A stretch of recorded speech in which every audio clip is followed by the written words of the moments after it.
অবশ্যই এই মুহূর্তে জামাত এবং এনসিপি সবথেকে বড় চাঁদাবাজ। নাসিরউদ্দিন পাটোয়ারি বাম রাজনীতি করত ঢাকা বিশ্ববিদ্যালয় ক্যাম্পাসে। বাম শিবির যদি এনসিপি করতে পারে, আমি রাশেদ খান কেন বিএনপি করতে পারবো না? আজকে ইসলামী ব্যাংকের সামনে যারা আন্দোলন করছে, এরা জামাত শিবিরের নেতাকর্মী। বৈষম্য বিরোধী ছাত্র আন্দোলন সব থেকে বেশি বৈষম্য করেছে। গণভোটের নামে কিভাবে বাংলাদেশ ব্যাংক থেকে তারা কোটি টাকা পেল? এর নেতা জামাতের আমির হইতে পারলে রাশেদ খান কেন বিএনপি হইতে পারবে না? যারা এনসিপি নেতৃবৃন্দ, দেখেন সবাই তো নব্য নেতা, বিভিন্ন দলের ছিল। এই নাসিরউদ্দিন পাটোয়ারি বাম রাজনীতি করত ঢাকা বিশ্ববিদ্যালয় ক্যাম্পাসে। বাম শিবির যদি এনসিপি করতে পারে, আমরা তো 2022 সাল থেকে বিএনপির সাথে ছিলাম, যুগপৎ আন্দোলনে ছিলাম, আমি রাশেদ খান কেন বিএনপি করতে পারবো না? আপনারা লক্ষ্য করেছেন যে সময় টকশোতে তথ্য এবং যুক্তি এই জায়গাগুলোতে আমার সাথে পারে না, তখন রাশেদ খান হয়ে যায় নব্য বিএনপি নেতা। আর আমি যদি তাদের পক্ষে বলতাম, তাহলে আমি হইতাম ওই রুমিন ফারানা আপার মতন গণশত্রু থেকে গণবন্ধু।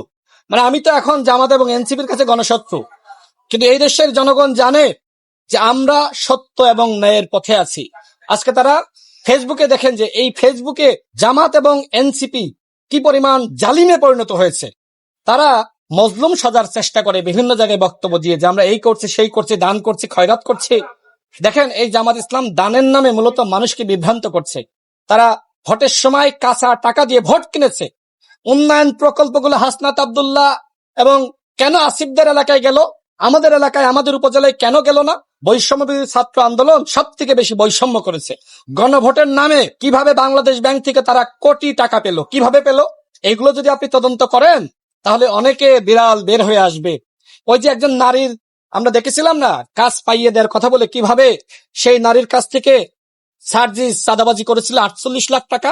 হান্নান মাসুদ কিভাবে চাঁদাবাজদেরকে থানা থেকে ছাড়িয়ে এনেছিল। এখন জামাত যে চক্রান্ত শুরু করেছে, ইসলামী ব্যাংক মানে জামাতের ব্যাংক, অথচ জামাতের সেক্রেটারি জেনারেল নিজেই বলেছে ইসলামী ব্যাংকের সাথে আমাদের ন্যূনতম সম্পর্ক নাই। আজকে ইসলামী ব্যাংকের সামনে যারা আন্দোলন করছে, এরা জামাত শিবিরের নেতাকর্মী, এবং ইতিমধ্যে সামাজিক যোগাযোগ মাধ্যমে আমরা সেই ভিডিও দেখেছি। ভাওতাবাজি, প্রতারণার রাজনীতি তারা করছে। ইসলামী ব্যাংককে এই জামাত শিবিরের হাত থেকে রক্ষা করতে হবে। অন্তর্বর্তীকালীন সরকার তো 5 বছর ক্ষমতায় থাকতে চেয়েছিল, ওই সময় কেন জামাত ইসলাম প্রতিবাদ করে নাই? এখন এসে প্রতিবাদ করছে। আওয়ামী লীগের সময় কোথায় ছিলেন? সেই সময় কেন প্রতিবাদ করেন নাই? এখন বিএনপি চেষ্টা করছে এই ব্যাংকগুলোকে কিভাবে সুন্দরভাবে পরিচালনা করা যায়। জামাত ইসলাম এমন দল যে ভিক্ষুক জামাত ইসলাম করে কিনা সেটা দেখে ভিক্ষা দেয়। এই জামাত এবং এনসিপি মিলে, জামাত এবং এনসিপি যে 77টি আসন পেয়েছে, এগুলো উন্নয়ন প্রকল্পের টাকায় এই আসনগুলো তারা কিনেছে। উন্নয়ন প্রকল্পের টাকা না দিলে তারা এই আসনগুলো, এত আসন পাওয়ার সুযোগ ছিল না। রূপায়ণ কার্যালয়ের ভাড়া কই থেকে আসে?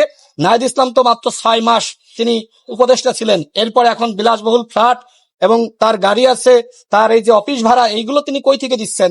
অবশ্যই এই মুহূর্তে জামাত এবং এনসিপি সব থেকে বড় চাঁদাবাজ, এবং তারা মানুষকে বিভ্রান্ত করে চাঁদাবাজি করে।